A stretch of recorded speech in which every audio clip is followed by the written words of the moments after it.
provar para você que esse dia é real. O primeiro texto é em Mateus, capítulo de número 25. Mateus, capítulo de número 25, versículo de número 31, que vai dizer: quando o Filho do Homem vier em sua glória, e todos os anjos com ele, então se assentará no trono da sua glória, e todas as nações se reunirão diante dele, e ele separará uns dos outros, como o pastor separa os bodes das ovelhas. E ele colocará as ovelhas à sua direita e os bodes à sua esquerda. Então dirá o rei aos que estiverem à sua direita: vinde, benditos do meu Pai, possuí por herança o reino que está preparado para vocês desde a criação do mundo. Por que eu li esse texto primeiro? Esse texto fala sobre um lugar reservado para nós, que não é aqui, tá? Esse texto é para deixar claramente para você que há um lugar separado para nós que não é aqui. É uma eternidade com Deus, num plano do qual Ele mesmo estabeleceu para nós. Agora vamos a outro texto, que é o que eu vou usar como base aqui para a pregação de hoje. Mateus capítulo 24, versículo 4:3, ao versículo de número 4:4, que vai dizer: entendei, pois, isto, se o pai de família soubesse que hora viria o ladrão, vigiaria e não deixaria a sua casa, não deixaria com que a sua casa fosse arrombada. Por isso estáis vós também atentos, porque o Filho do Homem virá na hora em que não esperais. O primeiro texto que eu li em Mateus capítulo 25, do versículo 31 ao 33, deixa claro para nós que há um lugar reservado para nós que não é aqui. O outro texto que eu li em Mateus capítulo 24, versículo 43 e 44, mostra para a gente que o rapto, que a palavra arrebatamento no grego significa rapto, tomada às pressas. O rapto, o tomar às pressas, vai acontecer de uma hora para outra. Ninguém sabe. É por isso que em Mateus capítulo 24, Jesus está instruindo o quê? Fiquem atentos, fiquem preparados, fiquem atentos. Por quê? Porque vai acontecer, de uma hora para outra. A Bíblia chega a dizer que será no abrir e piscar de olhos, em frações de milésimos de segundo. A gente não terá como perceber quando vai estar acontecendo o arrebatamento, porque ele vai se dar, tão ligeiro que muitos não irão perceber. Então, o primeiro texto em Mateus 25, eu disse que há um lugar reservado para nós no reino de Deus, que não é aqui. O segundo texto de Mateus capítulo 24 vai dizer para nós que nós devemos estar percebidos, porque vai acontecer a qualquer momento. Eu sempre falei isso para quem anda comigo, que como eu devo estar preparado para o dia do Senhor, como se ele fosse acontecer agora. Eu não devo me preparar nem para um minuto à frente, porque ele pode acontecer em 20 segundos.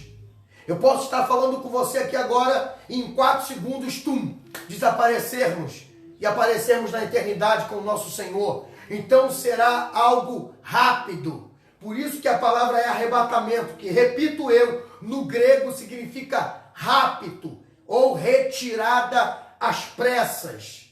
Vai acontecer bem ligeiro. E por isso que Jesus diz: fiquem atentos, porque vai acontecer de modo tão rápido que vocês não vão perceber. E diz que não tem aviso para isso. Tem muita gente procurando sinal. Preste bem atenção. Há sinais que determinam outra coisa, não arrebatamento. Se você for estudar bem a escatologia, você vai descobrir que há sinais que apontam para a tribulação, o momento de dores. São determinados sinais que apontam para coisas distintas. Tem gente confundindo o sinal que aponta para o princípio de dores para o arrebatamento. Primeiro que o arrebatamento terá pouquíssimos sinais. E se tiver, Porque o texto diz que será como a vida de um ladrão. E um ladrão não dá sinal que vai vir. Ó, vou passar, hein? Vou invadir. Vai ser assim, ó, rápido, ligeiro e muito profundo. Então, os dois textos que nós lemos, o primeiro, vou repetir de novo, diz que há um lugar melhor do que esse. O segundo diz que vai acontecer de forma ligeira. E o outro texto que eu quero ler com vocês agora é em Atos, capítulo de número 1, versículo 9 e 10, que vai dizer: depois que lhe disse isto, vendo eles, foi elevado às alturas, a uma nuvem, e o recebeu encobrindo-o dos seus olhos. Estando eles com os olhos fixos no céu, enquanto ele subia, de repente, junto deles se apareceram 2 varões vestidos de branco, os quais lhe disseram: varões galileus, por que estáis olhando para o céu? Esse Jesus que dentre vós foi elevado aos céus, há de vir, assim como do céu, para o céu foste levado. Eu vou repetir o verso 11. Os quais lhe disseram: varões galileus, por que estáis olhando para o céu?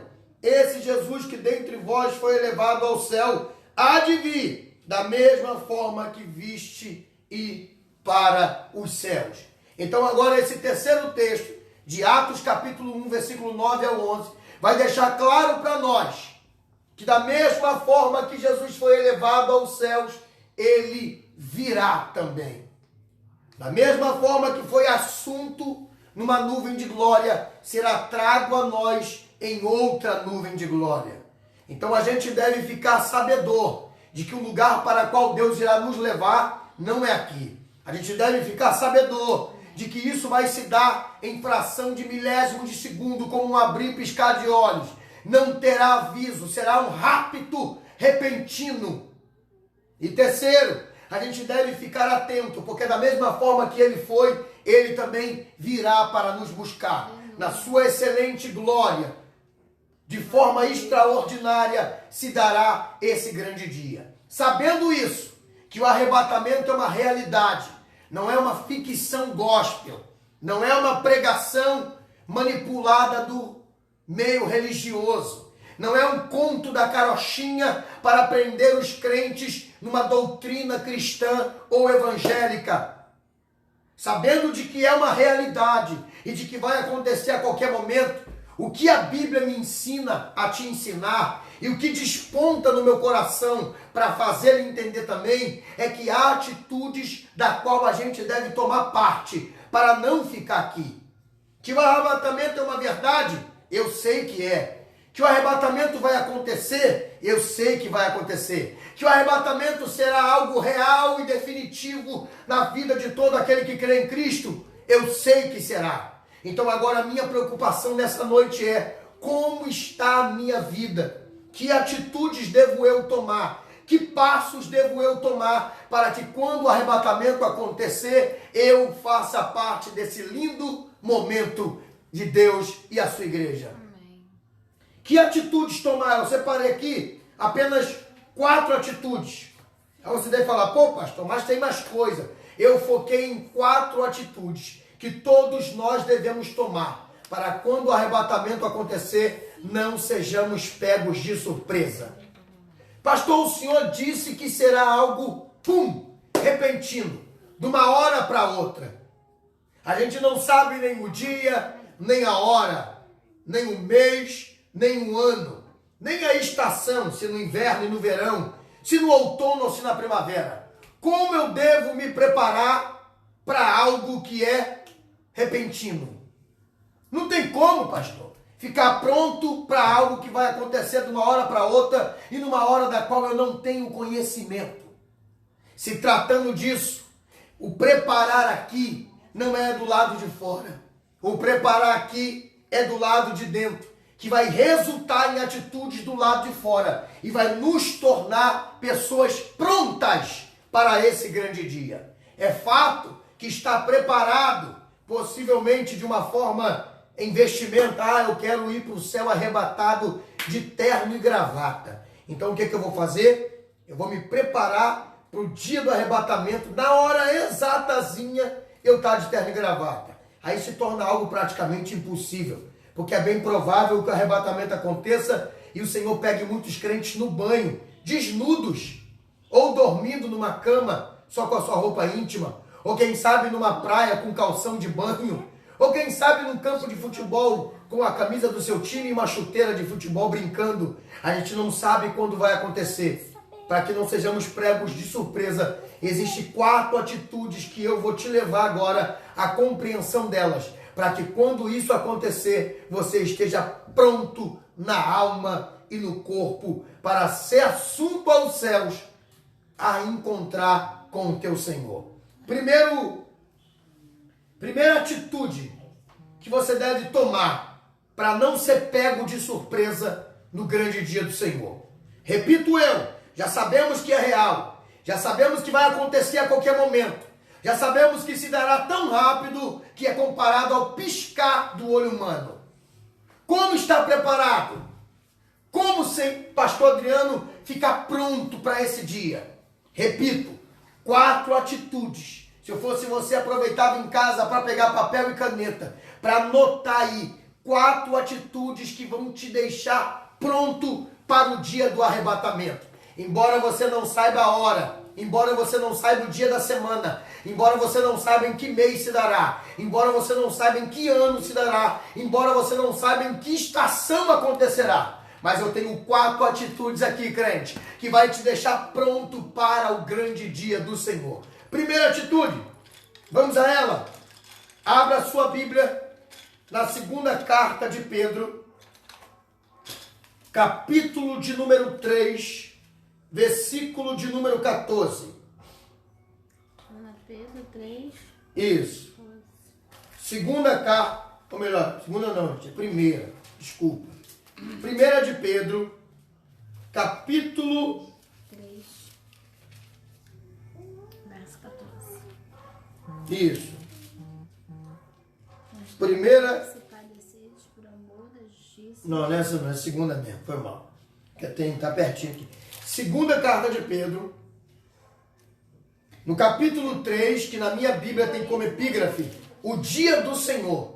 Todo esse capítulo 3 aqui da segunda carta do apóstolo Pedro, no capítulo 3, vai falar sobre o dia do Senhor. Depois, com mais tranquilidade, você pega para ler todos esses versículos que vão apontar para uma conduta. Mas eu especifiquei aqui apenas o versículo 14. Segunda carta de Pedro, capítulo 3, versículo 14, vai dizer: pelo que, amados, aguardando estas coisas, procurai que dele sejais achados, imaculados, irrepreensíveis em paz. Repito, o capítulo 3 dessa segunda carta do apóstolo Pedro, todo ele fala do grande dia do Senhor. Mas no versículo 14, eu acabei de ler com vocês que o apóstolo Pedro está instruindo a igreja dizendo que quanto ao dia do Senhor, que quanto à chegada desse dia, devemos nós estar o quê?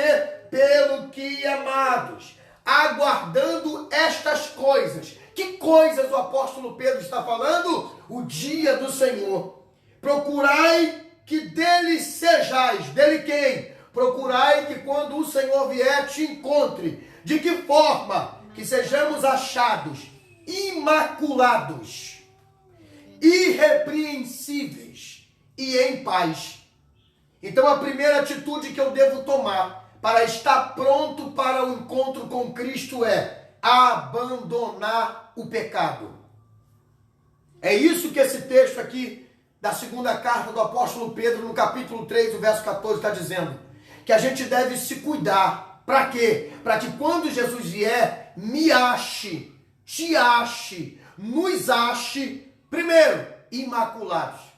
Depois tu vai no Aurélio pegar a definição da palavra imaculados. Sem mácula, sem defeito, sem mancha, sem mazelas, sem doenças. Imaculado significa alguém que tem uma vida limpa. Depois, irrepreensíveis. A palavra irrepreensível significa aquele que não se pode repreender. Ou seja, o que é alguém irrepreensível?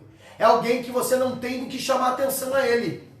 Sabe aquele cabra que você olha para ele e fala, não tenho do que puxar a orelha?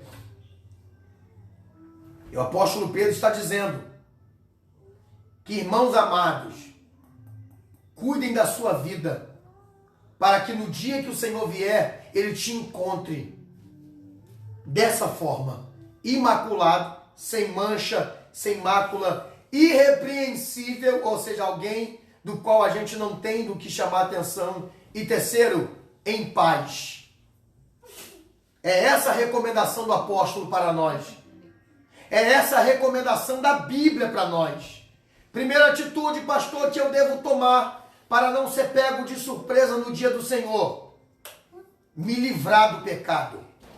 Porque se Ele voltar agora e ainda estivermos maculados, repreensíveis e em guerra, meus irmãos, ficaremos nesse mundo, sofreremos o dano que o anticristo vai causar a essa terra, seremos maltratados e agoniados na grande tribulação. Então, queridos, quer ser salvo, quer encontrar com o Senhor, quer viver o grande dia como um arrebatado por Cristo, livre-se do pecado, vença o pecado, jogue fora tudo aquilo que te torna um presidiário do inferno. Vença as mazelas que te atormentam, os desejos que te aprisionam. Pastor, mas é praticamente impossível. Eu sei que é difícil vencer o mundo, mas a própria palavra de Deus vai dizer: esta é a vitória que vence o mundo. O quê? A nossa fé. E agora eu faço ponte para um outro texto, Romanos capítulo 10, versículo 17. De que forma irei eu adquirir fé? A fé vem pelo ouvir e ouvir a palavra de Deus. Percebeu que quanto mais fé, mais você se torna forte diante do mundo? E percebeu que quanto mais lê a palavra, mais fé você adquire? Resultado, quer ter uma vida imaculada, irrepreensível e cheia de paz? Mergulhe mais nas Escrituras. Gente, o meu sonho é que as igrejas do Brasil, do mundo, sejam invadidas por esse desejo de os crentes se tornarem mais leitores da palavra. A gente ouve tantos pentecostais baterem nos tradicionais, né? Eu vou dar exemplo aqui de igrejas tradicionais. Igrejas batistas, igrejas presbiterianas, que são igrejas mais tradicionais, igrejas que prezam mais pelo ensino da palavra, que pregações são basicamente igual a minha aqui, mais estudo do que gritaria. Essas igrejas são intituladas pelos pentecostais como igreja fria, como igreja sem poder de Deus. Enquanto as igrejas dos pentecostais são avivadas, cheias de poder, mas também cheias de pecado, cheias de adultério, cheias de briga, cheias de divisões, cheias de ódio, cheias de macumunação malignas, cheias de carnalidade, cheias de desejos fora da vontade de Deus. E eu já reparei que nesses ambientes onde se preza mais pela leitura bíblica, nesses ambientes onde os crentes são mais doutrinados na palavra e não em pula-pula, em roda-roda, em grita-grita, o pecado tem distância. Não é que os crentes nessas linhas de raciocínio, não é que os crentes nessas igrejas que eu citei o nome aqui sejam santos, perfeitos, mas é que a proximidade da Bíblia me dá a distância da minha carne, e a distância que eu tenho da Bíblia promove a minha carne. É por isso que o apóstolo Paulo vai dizer em Romanos capítulo 8, que bem-aventurado é aquele que não anda mais segundo a carne, mas que anda segundo o Espírito, que não há condenação para ele. Mas como, pastor, eu irei andar segundo o Espírito? Observando aquilo que lhe é conveniente. Mas o problema é que os crentes hoje não têm mais prazer na Bíblia, não têm mais prazer na oração, não têm mais prazer na comunhão. E é por isso que cresce o número de crentes superficiais, carnais, imorais, peçonhentos, venenosos na fé. É por isso que, infelizmente, cresce o número de crentes indoutrináveis, ou seja, crentes que não aceitam doutrina, que fazem biquinho quando o pastor chama atenção, que preferem ir embora para outra igreja do que assumirem um compromisso com a verdade. Ah, meus irmãos, a minha oração é para que o Brasil e o mundo seja totalmente lotado de crentes que amem a palavra. Amém. Porque sendo assim, nós diminuiremos os problemas no seio da igreja. Eu vou dizer alguns problemas que acontecem no meio da igreja, que vai impedir crente de ir para o céu. Eu vou enumerar aqui, poucos, vou falar muitos não. Mas problemas que acontecem no meio da igreja, que se os crentes amassem a lei do Senhor, venceriam esses problemas. Vamos lá. Acontece no meio da igreja hoje, porfias, divisões partidárias, facções dentro da igreja, disse-me-disse, fofoca, zombaria, desacordo doutrinário. Isso era para acontecer dentro da igreja? É lógico que não, porque todas essas coisas Deus condena. Porque o princípio básico do cristianismo é amor a Deus e ao próximo. E quem ama não condena, quem ama não difama, quem ama não odeia, quem ama não divide, quem ama não espalha. Então reparou que a igreja está cheia de crentes que vão para o inferno? A gente olha para a porta da igreja e imagina que quem vai ocupar os lugares do inferno são os impuros, né? Os beberrões, os adúlteros, os idólatras, os homicidas, os mentirosos, os mundanos. Mas infelizmente cresce o número de crentes que irão ocupar vagas no inferno.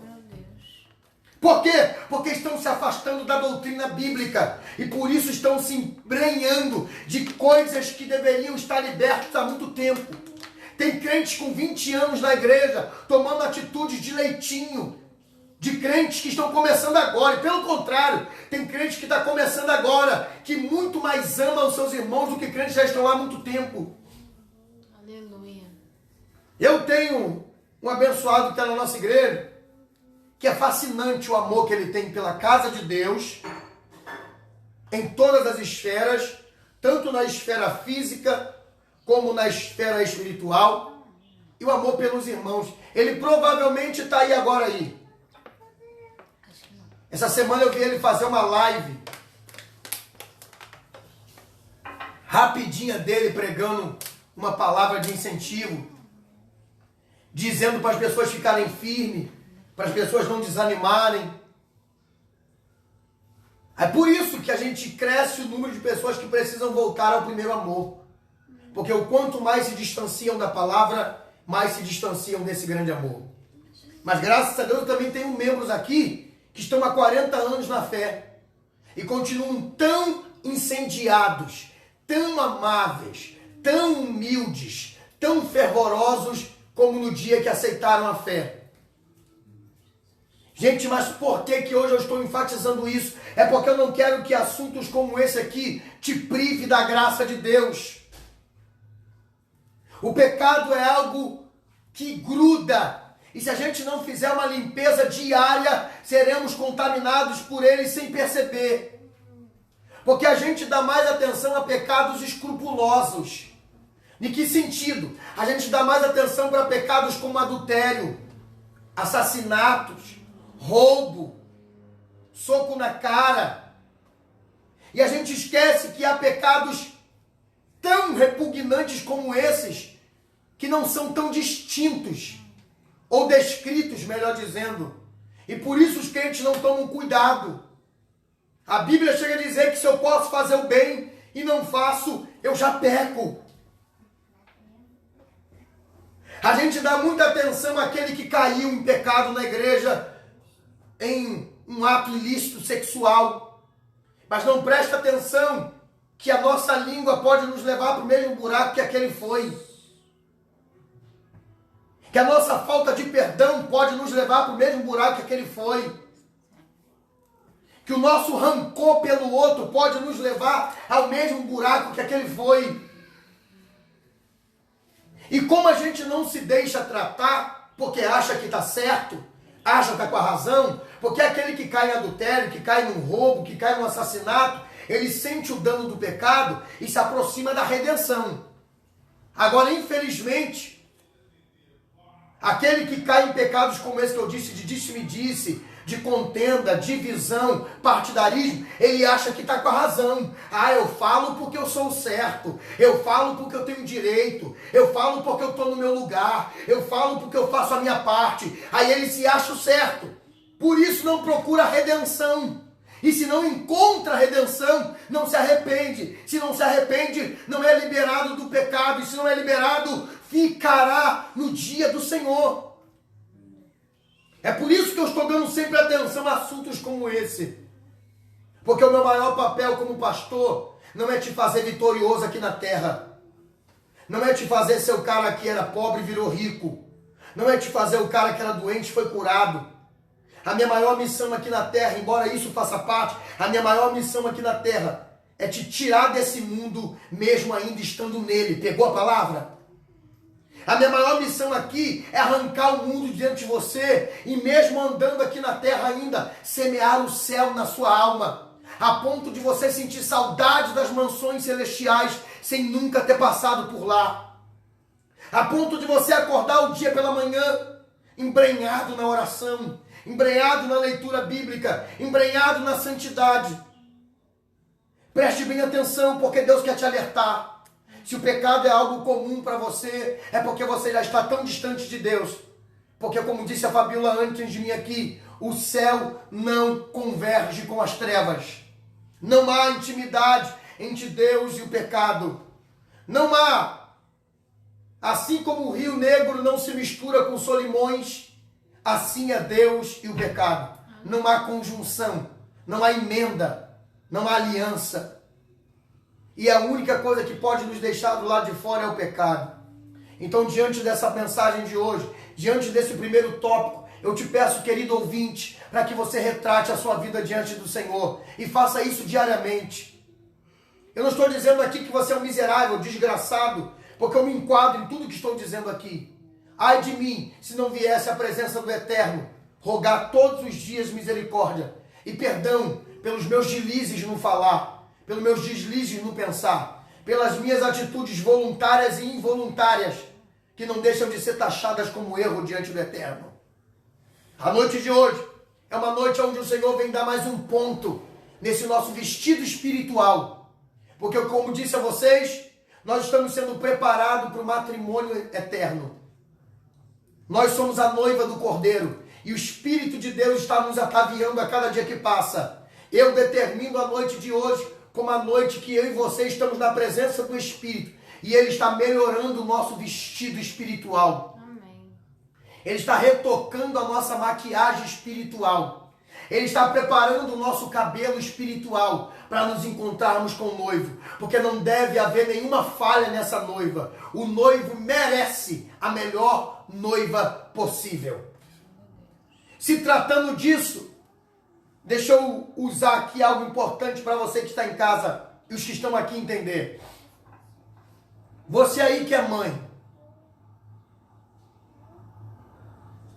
Vou falar mãe porque a mãe é a que mais é rígida nessa área. Você aí que é mãe. A senhora daria a sua filha em casamento a um medíocre, a um mentiroso, a um adúltero, a um traíra, a um beberrum, a um homem dotado de maus comportamentos? Você não daria a sua filha. Agora, pegando para o outro lado, que para a mãe vai apertar mais ainda. A senhora mãe daria o seu filho a uma mulher sem escrúpulos, a uma mulher mal trajada. Por exemplo, a senhora aí que é mãe, receberia na sua casa alegremente a sua suposta nora, com uma vestimenta que mostraria as suas partes íntimas? A senhora ficaria alegre que seu filho chegasse em casa: ó, mamãe, essa aqui é minha namorada, seminua, para todo mundo ver? Maltrapia nas palavras, mentirosa, com vocabulário baixo, a senhora daria ao seu filho feliz da vida? Ó, que alegria! O meu filho está casando com uma piriguete. Daria? É óbvio que não. Então deixa eu apertar um pouco o laço aqui. Deus também não fará isso, tá? Deus também não dará o seu filho precioso, perfeito, lindo, imaculado a uma noiva desnuda, com vocabulário chulo, sem fé, impura. É por isso que a missão do Espírito é resolver esses problemas. É por isso que o pastor Adriano, embora seja taxado de chato, de ignorante, está preocupado com isso. Porque o meu maior objetivo é não perder o dia do casamento e nem que você perca também. A centralidade da minha fé e da minha missão como pastor é te levar ao Cordeiro de Deus. Embora eu também seja noiva, eu estou lutando para que eu e você passe pelos portões e encontre com Ele no grande banquete na eternidade. É por isso que eu estou hoje aqui, permitindo com que o ataviador, o costureiro celestial, o maquiador divino, o cabeleireiro das alturas, o Espírito Santo, que é o que está preparando a noiva, possa passar pelos meus lábios para encontrar os nossos corações e lapidar as nossas vestes. Amém. Preparar-nos para o dia do eterno.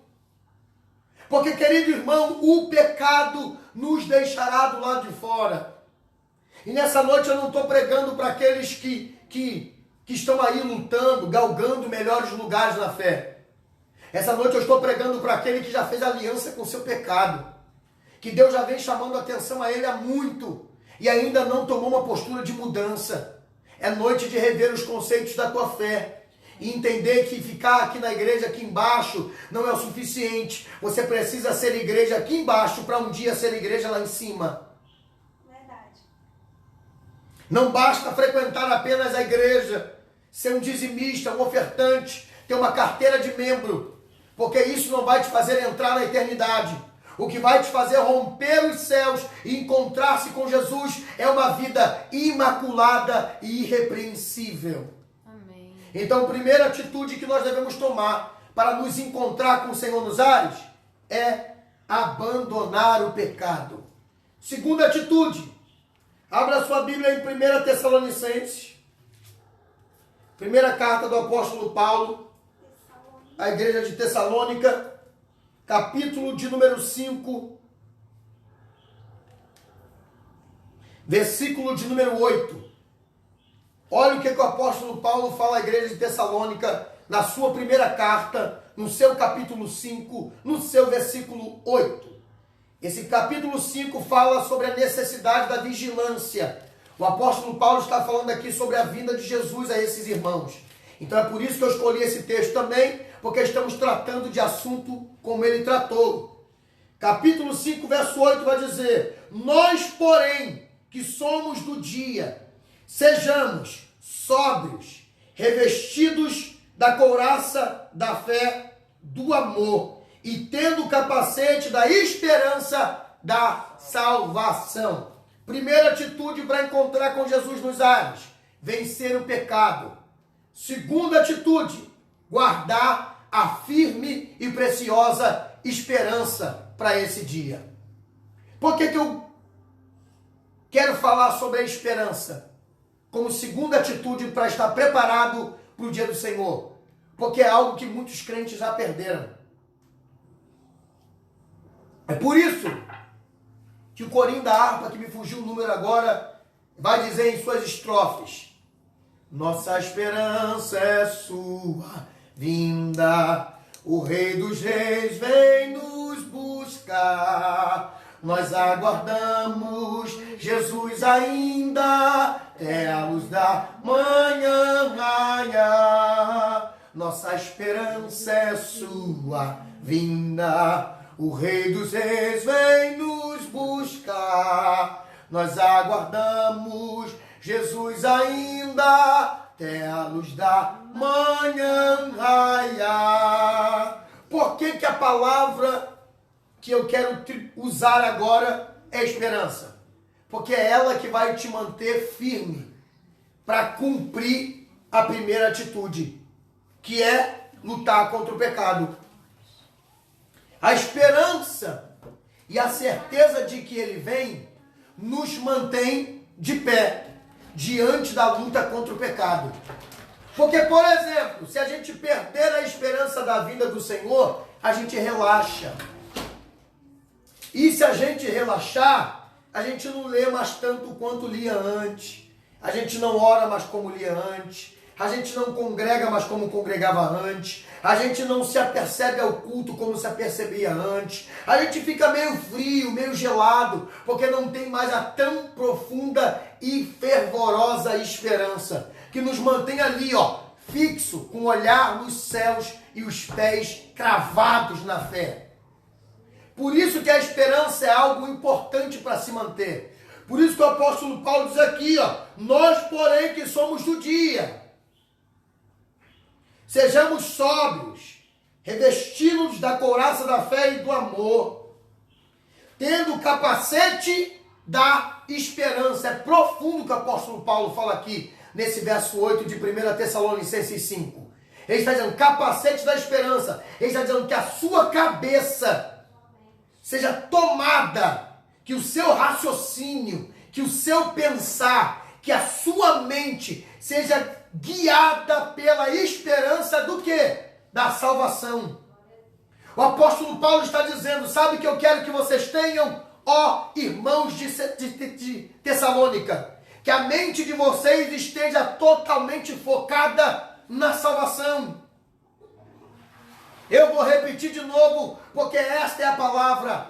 O apóstolo Paulo está dizendo à igreja de Tessalônica, queridos irmãos, o meu desejo é que a mente de vocês esteja totalmente embrenhada pela esperança da salvação. Porque sendo assim, não haverá espaço para disse-me-disse, porque eu espero o céu. Porque sendo assim, não haverá espaço para desejos terrenos, porque eu espero o céu. Sendo assim, não haverá espaço para qualquer outras coisas, porque a gente espera o céu. É por isso que o apóstolo Paulo está dizendo que a mente de vocês esteja totalmente cheia Amém. da esperança da salvação. Glória a Deus. Aleluia! É isso que ele quer que tenhamos em mente. Amém. O quê? A salvação. Ele quer que nós vamos deitar pensando na salvação, que nós acordemos pensando na salvação, que trajamos o dia pensando na salvação, que deitamos uma vez mais pensando na salvação. Por quê? Porque quando a minha mente está embrenhada do céu, eu não penso nas coisas da terra. Aleluia. Aleluia! Pegou aí a senha? Quando a minha mente está cheia do céu, não há espaço nela para coisas da terra. Sabe por que tem muito crente pensando na terra? Porque a mente dele não tem fagulhas de coisas do céu. Glória a Deus. E Deus hoje quer despertar você para encher a tua mente de salvação, crente. Amém. Para encher a tua mente da esperança da vinda do Senhor. Ah, mas já faz muito tempo que isso ia acontecer. Voltou a internet? Voltou a internet. A gente vai terminar hoje com louvor aqui. Falando sobre arrebatamento. Arrebatamento. Liga não que teu pastor tem a língua presa. Às vezes ele quando dá uma agarrada. Preciso de mais água aqui. Não, bota o meu chazinho de livro. Chazinho. Bota o chá, irmã, por favor, irmã. Deixa Deus te usar. Queridos, é isso que o apóstolo Paulo quer, que nossa mente esteja totalmente tomada pela esperança da salvação. Porque sendo assim, repito eu, não teremos espaço para outros pensamentos. Por exemplo, eu tenho uma menina aqui em casa, pequena ainda, a Rebequinha, e a gente quando fala para ela que vai levar ela em algum lugar, por exemplo, eu falei que quando o shopping abrisse de novo, eu levaria ela no shopping. Falei isso na segunda-feira, com o projeto de ir no shopping no final de semana. Minha esposa sempre fala, amor, não fala com a Rebeca antes, deixa para falar no dia. Por quê? Porque a Rebeca vai dormir, sonha com shopping e acorda falando no shopping. E eu já reparei uma coisa, que sempre que eu falo, Rebeca, eu vou te levar, por exemplo, ela pediu para ir terça-feira na praia. Aí se eu falo, ó, vou te levar terça-feira na praia. Tudo que eu pedi para ela, colocando a praia como alcance, ela pratica com excelência. Por exemplo, eu falo, ó, se você não fizer bagunça, vai na praia. Resultado, ela não faz Bagunça. Se eu falar, se você comer tudo... Gente, pega que embora isso aqui seja uma linguagem coloquial, familiar, Deus vai bradar na tua vida se você pegar agora. Eu vou repetir. Eu prometo a Rebeca de ir na praia. A mente dela se enche da esperança de ir. Aí eu falo, não faz bagunça que vai na praia. Ela não faz bagunça. Eu falo, come tudo que vai na praia. Ela come tudo. Eu falo, faz as lições de casa que vai na praia. Ela faz. Eu falo, ajuda a irmã a arrumar o quarto que vai na praia. Ela arruma. Já reparou que a esperança de levar ela na praia torna ela uma criança direita dentro de casa? Porque criança que faz bagunça é certo? Não é. Criança que não come é certo? Não é. Criança que não estuda é certo? Não é. Criança que não ajuda a irmãzinha a cuidar do que é dela é certo? Não é. Mas a esperança de viver o dia de praia faz ela mudar a conduta enquanto não chega à praia. Ou seja, agora vai a palavra que você precisava. Deus está dizendo, encha a tua mente da esperança do céu, porque você vai se cuidar enquanto ainda está na terra. Alabarácia, deleba candarassúria. É Deus dizendo, viu como é que ter a mente cheia do céu é melhor? Porque enquanto você pensa em ir para o céu, você não se distrai em fazer aquilo que agrada a terra. É Deus nos despertando hoje, sabe por quê, crente? Porque o maior interessado com que você vá para o céu é dele mesmo. Sabe quem é que está desejoso, com os braços abertos no portão celestial, aguardando a nossa chegada? É o próprio Senhor. Ele mesmo está ansiando por isso. Glória a Deus. A Bíblia fala que Jesus espera o dia para dizer ao seu Pai, Pai, eis aqui todos que tu me deste, e nenhum deles se perdeu. Amém. Ele está ansioso para dizer para mim e para você, bem-vindo ou bendito, filho do meu Pai. Bem-vindo ao reino que está preparado para você desde a fundação do mundo. Ele almeja esse dia. Então, gente, por favor, vamos fazer valer a pena o sacrifício, porque Jesus não morreu para você viver bem na terra. Viver bem na terra é resultado de uma boa conduta. É que a mulher está brigando com o cachorro aqui. Fica tranquilo, irmão. Não é arrebatamento, não. Viver bem na terra é consequência de uma conduta moral mudada, sabia disso? É. Tem gente achando que o principal objetivo de Jesus é mudar a vida dele na terra. A mudança de vida na terra é consequência de uma mudança de vida para o céu. Pegou não? Eu vou repetir. A mudança de vida na terra é consequência de uma mudança de vida para o céu. Quando eu permito que o Espírito de Deus lapide o meu ser para encontrar com Ele no céu, eu praticamente começo a praticar novas atitudes que vão melhorar minha vida na terra. Se antes eu era brigão, eu me torno um homem de paz. Logo, todos que me odiavam passam a gostar de mim. Se eu era um viciado em drogas e por causa disso eu tinha problemas familiares, sociais e conjugais, quando eu me converto de verdade, largo a droga, os problemas vão embora. Se eu era um adúltero, um idólatra, ou qualquer coisa que prejudicava a minha vida aqui, na terra, quando eu me converto com o pensamento do céu, a minha vida na terra melhora. Por exemplo, depois que eu me tornei crente, eu não fiquei rico, não. Ai, Jesus. A minha esposa até lamentou que eu não fiquei rico, não. Detalhe, antes de ser crente eu ganhava mais do que ganho hoje. Eu cheguei a trabalhar para o mundo do mal, ganhar 800 conto por semana. Quanto dá 800 conto por semana? Por mês, 4 dá 1.600, 3.200 reais, não é isso? É. Dava 3.200, 16 com 16, 32. Então, eu ganhava a praticamente 14 anos atrás, no mundo da ilegalidade, R$ 800 por semana, que totalizava R$ 3.200 por mês. E sabe onde eu morava? Num barraco de madeira. Me vestia de trapo, pegado nas igrejas, que minha mãe pegava. E mal comia o arroz, feijão e o simples de uma casa.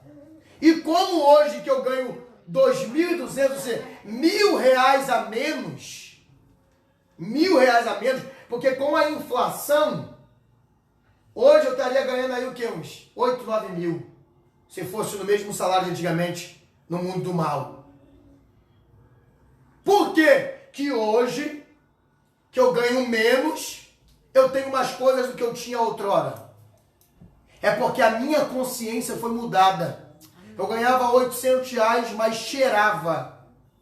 Gastava com a ilegalidade, com os bordéis, com as mulheres, os R$ 800. Hoje, ganhando 2.200, tirando ali o que é do Senhor, 1.980, gasto com a minha casa, gasto com a minha família, gasto com o meu lar. Resultado disso, hoje eu tenho coisas que nunca pensei em ter antigamente. Hoje eu tenho um carro direitinho, tenho uma casa direitinho, tenho um armário sempre disposto com o que minhas filhas precisam. Por quê? Não é porque Jesus me enriqueceu, é porque a mente do céu restaurou a minha mente para viver na terra. Amém, Jesus. Então entenda que a mente da salvação, a mente cheia da esperança da salvação, vai levar a gente a viver melhor aqui. Mas o principal objetivo dela é nos levar para viver lá. Então, segunda atitude é ter esperança da salvação, porque ela vai te fazer andar melhor aqui na terra.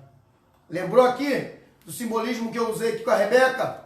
A mente da salvação vai me fazer viver melhor aqui na terra, esperando chegar o dia do céu. Terceira atitude: encoraje os seus irmãos. Hebreus capítulo de número 10. Abra sua Bíblia em Hebreus, capítulo de número 10, versículo 25. Olha o que diz a carta aos Hebreus, capítulo 10, versículo 25. Não deixando de congregar, como é costume de alguns, mas admoestando uns aos outros, vendo que tanto mais se aproxima aquele grande dia. Sabe o que a carta está dizendo aqui? Que a gente deve manter-se juntos, admoestando um ao outro, vendo que se aproxima o grande dia. A gente deve estar pronto, mas também encorajar o outro a se manter pronto. É por isso que hoje eu estou aqui pregando isso para você. É porque eu quero que você também esteja lutando para viver esse grande dia. Então, terceira atitude, não é estar só pronto, com a mente na salvação, aguardando o dia do Senhor, mas é preparar os outros também. Amém. Então, você que vai receber essa palavra hoje, saia desse culto dedicado a pregar para alguém. Ó fulano, fica firme. Ó fulano, não desiste. Ó fulano, retenha coragem na fé e não abandone o barco. Jesus virá a qualquer momento. Glória a Deus. E a quarta atitude, eu termino.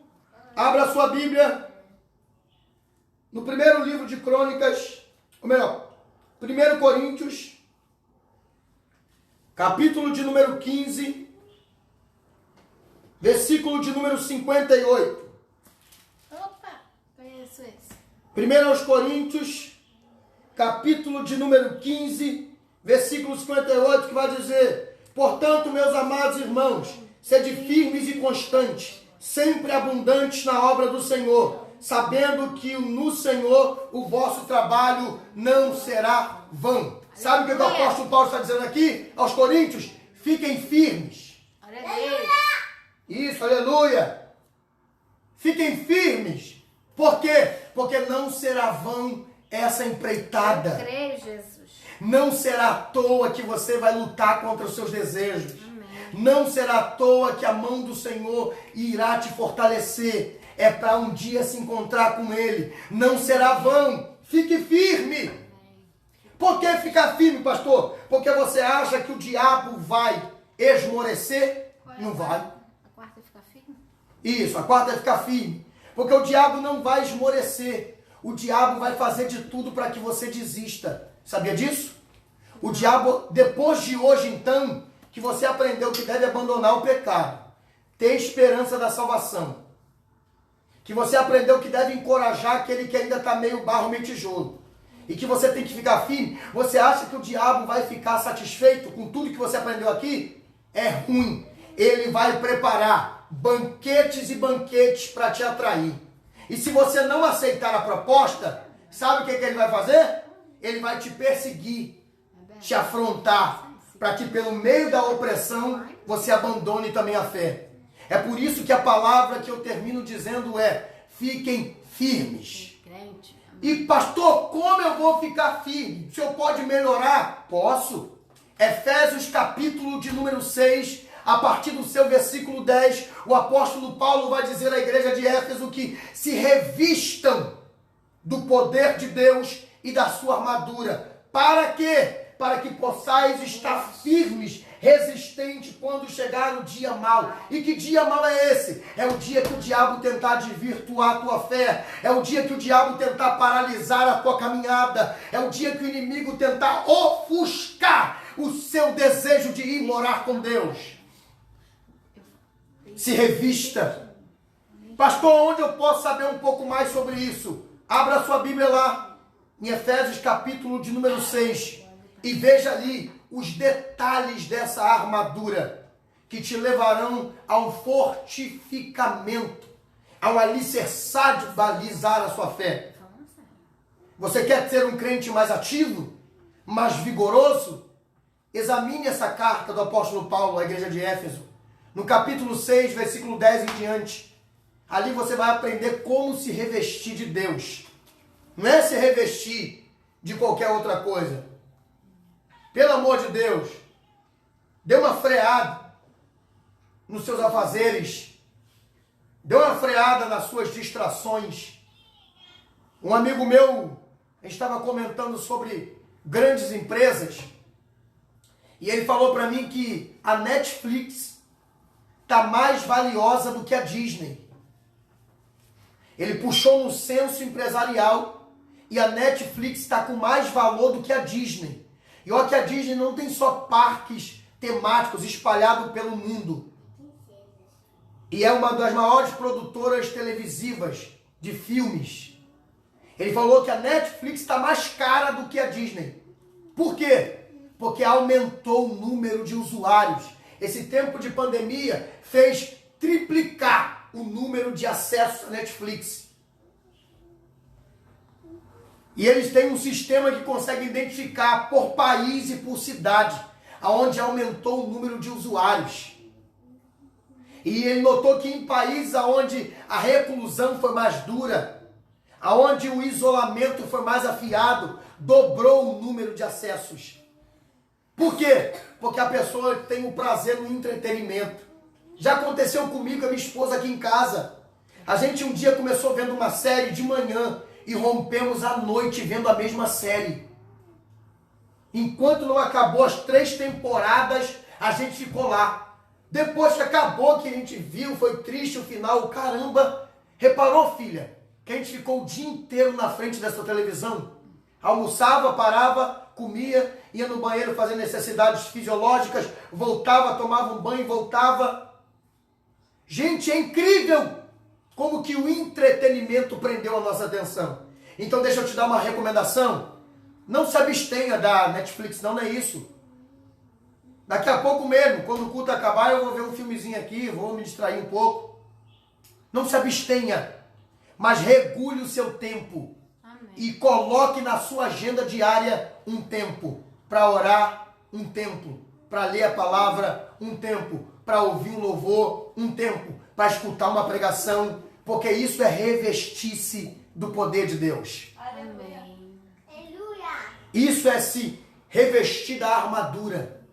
É colocar em si instrumentos espirituais.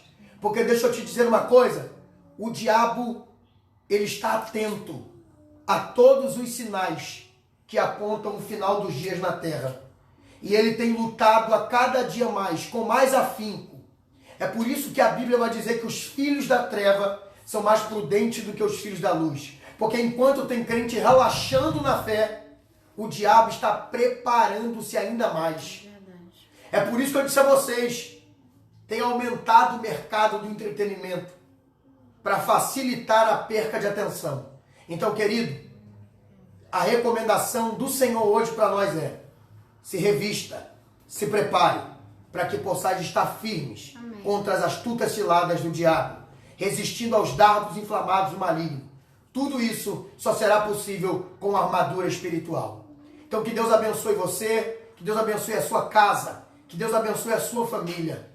Essa foi a palavra de hoje, é te preparar para viver o arrebatamento. Abandone o pecado, tenha o capacete da esperança, encoraje os mais fracos e revista-se ficando firme no Senhor para não perder o ingresso e a entrada triunfal no grande céu que Deus reservou para nós. Eu vou orar e impetar a bênção apostólica, depois vamos virar o celular para ali e não saia da live antes de ouvir esse louvor. Vai ser muito importante, tá? Pai, muito obrigado por tudo que o Senhor fez aqui nessa noite. Obrigado. Pela tua palavra, pelo despertar de nossas vidas e visões. Fala conosco ainda nessa canção. Amém. E que o teu povo possa ter uma noite de paz. Em nome de Jesus. Amém. Que a graça do Senhor Jesus, o amor de Deus, nosso Pai, que a comunhão e a consolação do Santo Espírito seja com todos aqueles que aguardam e esperam a vinda do Senhor. A sua igreja diga amém. Quem diz amém, dê o cotovelo para alguém. Pega a visão desse louvor aí. E até sexta-feira, se Deus assim permitir, em nome de Jesus. Beijo no coração. Acabou não,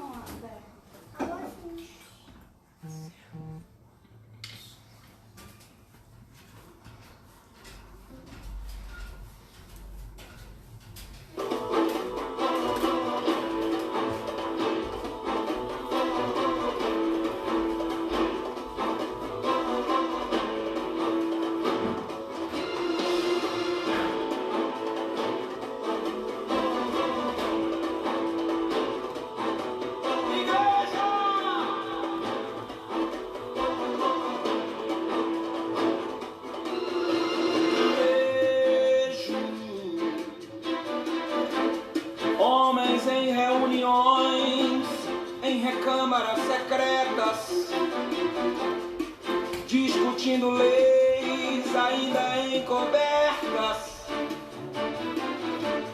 planejando mal contra a igreja de Deus.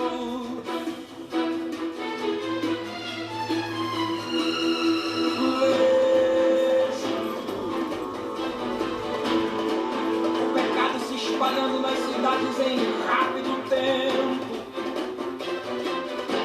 E a sensualidade vai entrando até dentro dos templos.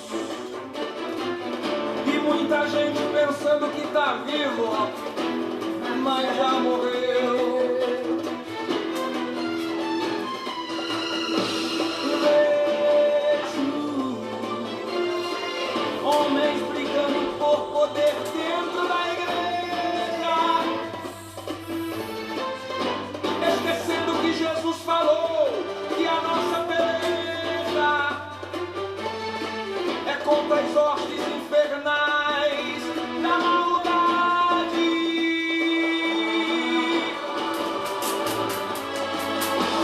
Vejo as 10 virgens esperando o noivo, mas todas dormindo.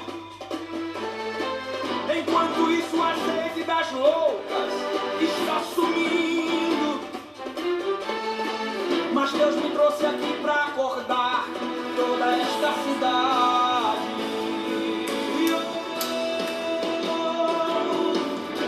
Acorda, igreja, Deus me manda te avisar. Acorda, igreja, a coisa vai apertar. Acorda, acorda, acorda, aí vem o esposo. Acorda, igreja, é tempo de juntar os pés. Acorda, igreja, o céu espera os fiéis. Acorda, acorda, acorda, Jesus vem.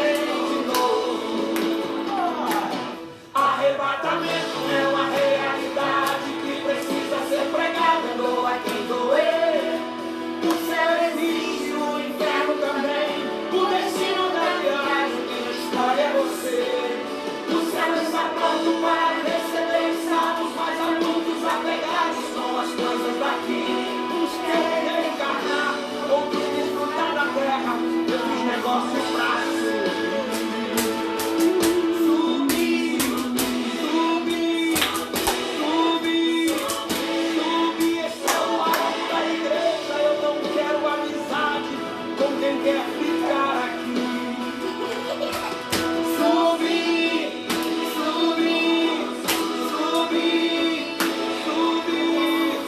E eu vi um amor. O noivo vem aí.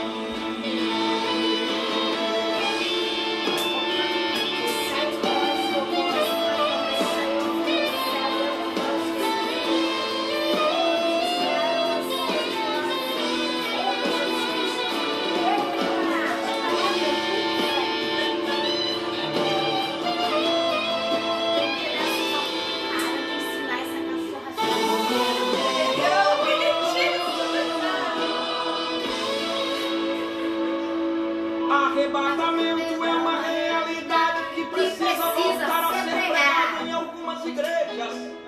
O céu existe, o inferno também. O destino da viagem quem escolhe é você. O céu está pronto para receber os salvos, mas tem gente apegada às coisas daqui. Uns querem reencarnar, outros desfrutar da vida. Eu fiz negócio pra subir.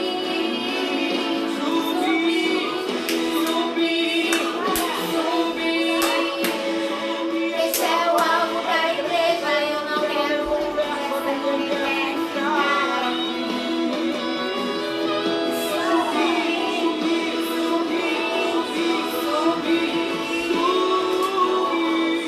E eu fiz o amor.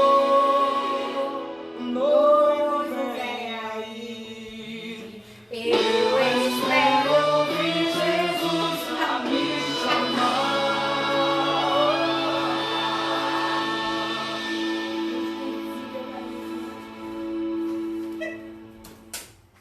Conclui. Amém. Deus abençoe a todos em nome de Jesus.